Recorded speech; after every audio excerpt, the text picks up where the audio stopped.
So guys, जैसा कि हमने पिछले एपिसोड में देखा कि चेन तियान चेनवू को मार रहा था, लेकिन चेन बेतियान और उसके सभी साथी चेन तियान और उसकी फैमिली के ऊपर अटैक कर देते हैं और उनसे लड़ने लग जाते हैं। चेन तियान चेनवू को मार देता है, लेकिन चेन बेतियान अपने सभी साथियों के साथ चेन तियान से बदला लेना चाहता था, इसीलिए वो बिग एल्डर के साथ मिलकर चेन फेन पर अटैक कर देता है। चेन फेन उन दोनों को रोक लेता है। तभी चेन वे अपने भाई का बदला लेने के लिए चेन तियान को मारने की कोशिश करती है। चेन तियान चेन वे को हरा देता है, पर उसके बाद वहां पर लोग सिया मेन सेक्टर की मास्टर आ गई थी, जो चेन बेतियान का साथ देती है और चेन फेन को मारने लगती है। फिर अब हम सेक्टर मास्टर को देखते हैं, जो चेन फेन को जान से मारने के लिए उसके ऊपर अटैक कर देती है। चेन फेंग उसके अटैक को रोकने की कोशिश करता है, लेकिन सेक्टर मास्टर का अटैक बहुत ज्यादा पावरफुल था, इसीलिए चेन फेन उसे नहीं रोक पाता और चेन फेन घायल हो जाता है। इसीलिए अब चेन फेन चेन बेतियान से कहते हैं कि तुम फैमिली लीडर बनना चाहते थे, मैं तुम्हें लीडर बनाने के लिए तैयार हूँ, मैं मेरी जगह तुम्हें दे दूंगा, मेरे दोनों बच्चों को छोड़ दो। ये सुनकर चेन बेतियान उसे कहता है कि जब चेन तियान मेरे बेटे चेनवू को मार रहा था, तब तुमने उससे क्यों नहीं कहा कि उसे छोड़ दो। अब मुझे लीडर की पोजीशन से कोई मतलब नहीं है, मुझे बस अपना बदला चाहिए। यह कहकर वो सेक्ट लीडर से सभी को मारकर अपने बेटे का बदला लेने के लिए रिक्वेस्ट करता है। इसीलिए सेक्ट लीडर एक ट्रिब्यूलेशन बनाती है और चेन फेन के ऊपर अटैक कर देती है, जिससे उसका बचना बहुत ज्यादा मुश्किल था। पर तभी वहां पर चेन फैमिली के सुप्रीम एल्डर आ जाते हैं, जो अपने एनर्जी स्लेश से सेक्ट लीडर के अटैक को खत्म कर देते हैं, जिसके बाद सेक्ट लीडर का ट्रिब्यूलेशन भी खत्म हो जाता है। सुप्रीम एल्डर अभी सबके सामने नहीं आए थे, इसलिए सेक्ट लीडर उन्हें सामने आने के लिए कहती है। सेक्ट लीडर की बात सुनकर सुप्रीम एल्डर सभी के सामने आ जाते हैं, जिन्हें देखकर चेन फैमिली के सभी लोग उनके आगे झुककर उन्हें रेस्पेक्ट देते हैं। सुप्रीम एल्डर सेक्ट मास्टर से कहते हैं कि क्या एक सेक्ट मास्टर का मेरे चेन फैमिली के मैटर में इंटरफेयर करना और उन्हें मारने की कोशिश करना उसकी पोजीशन के लिए सही बात है, और क्या तुम्हें सच में ऐसा लगता है कि मेरी चेन फैमिली में ऐसा कोई नहीं है जो तुम्हें रोक सकता है। ये कहकर वो सेक्ट मास्टर के ऊपर अटैक कर देते हैं, पर सेक्ट मास्टर उनके अटैक से बच जाती है। सेक्ट मास्टर सुप्रीम एल्डर से कहती है कि तुम तो अभी बस लिंग जोंग रियल्म में ही हो, तुम्हारे अटैक से मुझे कुछ नहीं हो सकता।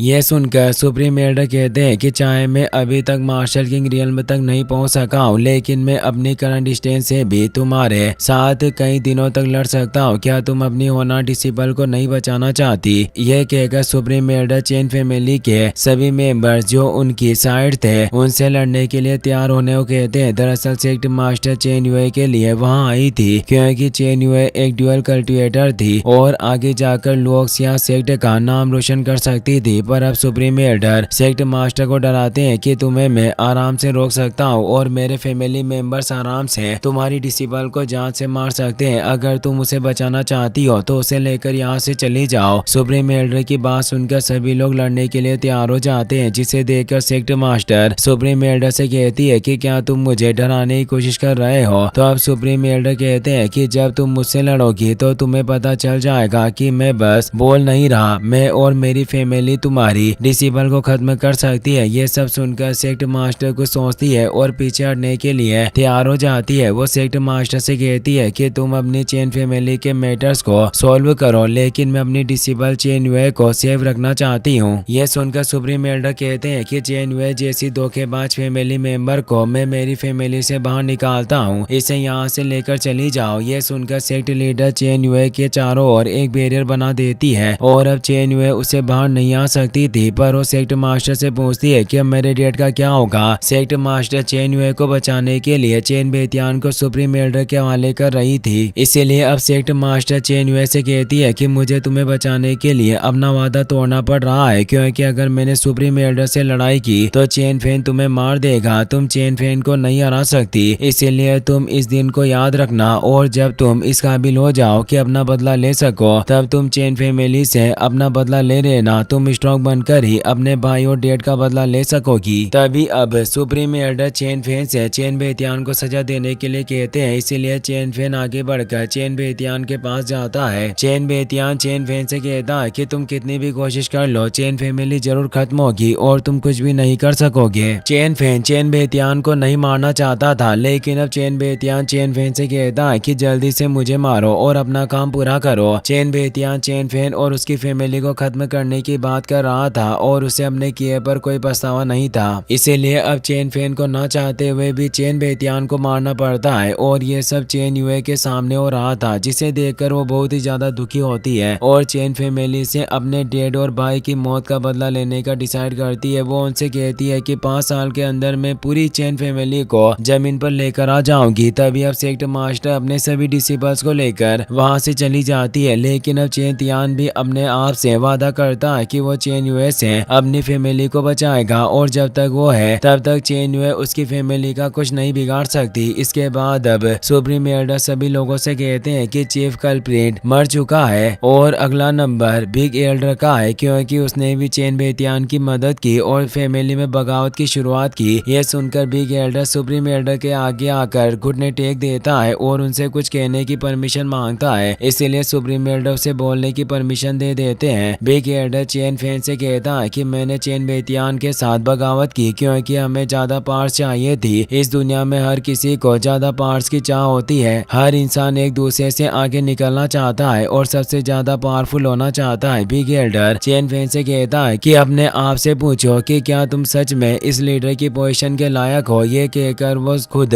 को मार देता है। ये सब देखकर और बिग एल्डर की बात सुनकर चेन फेन को बहुत बुरा लगता है। तभी अब सुप्रीम एल्डर कहते हैं कि यह सब ज्यादा लालच की वजह से हुआ है, तुम लीडर हो इसीलिए मैं आगे के सभी काम तुम्हारे ऊपर छोड़ता हूँ। तभी अब सिक्स्थ एल्डर चेन फेन के आगे आकर उनसे माफी मांगने लग जाता है और उसे जान से न मारने के लिए गिड़गिड़ाने लग जाता है। इसीलिए अब चेन फेन उसे कहता है कि चेन फैमिली में अगर तुम नहीं रहोगे तो फैमिली को कोई फर्क नहीं पड़ेगा, इसीलिए आज से मैं तुम्हें चेन फैमिली से बाहर निकालता हूँ। तुम आज के बाद कभी चेन फैमिली में नहीं आ सकोगे। इसके बाद अब सुप्रीम एल्डर चेन फेन के पास आते हैं, इसीलिए चेन फेन उनसे कहता है कि फैमिली में आज जो भी हुआ वो सब कुछ मेरी वजह से हुआ है, इसीलिए मुझे लगता है कि मैं चेन फैमिली लीडर की पोजीशन के लिए ठीक नहीं हूँ। यह सुनकर फोर्थ एल्डर वहाँ आकर चेन फेन को रोकने की कोशिश करता है और उसे कहता है कि आप ऐसा नहीं कर सकते, आपको एक बार फिर से सोच लेना चाहिए। लेकिन अब चेन फेन फोर्थ एल्डर से कहता है कि तुम लीडर की पोजीशन के लिए मुझसे ज्यादा सुटेबल हो, इसीलिए मैं चेन फैमिली के फ्यूचर को तुम्हारे हाथों में सौंप रहा हूँ। यह सुनकर फोर्थ एल्डर चेन फेन से मना करने लगता है, लेकिन चेन फेन उसे कहता है कि मैंने अपना पूरा इरादा कर लिया है, इसीलिए अब दोबारा सोचने से कुछ नहीं होगा। यह सब सुनकर सुप्रीम एल्डर चेन फेन से कहते हैं कि अगर तुम चेन फैमिली लीडर की पोजीशन को छोड़ रहे हो तो चेन फैमिली का क्या होगा। तो अब चेन फेन सुप्रीम एल्डर से कहता है कि मैं अपनी जान देकर चेन फैमिली के सभी मामलों में फोर्थ एल्डर की मदद करता रहूंगा, बस मैं अब लीडर नहीं बना रहना चाहता, मैं अब अपने बच्चों के साथ वक्त बिताना चाहता हूँ। इसी के साथ ये एपिसोड यहीं पर खत्म हो जाता है। गाइस, अगर आपको वीडियो पसंद आया हो तो इस वीडियो को लाइक करने के साथ साथ चैनल को सब्सक्राइब जरूर कर लेना। मिलते हैं नेक्स्ट वीडियो में।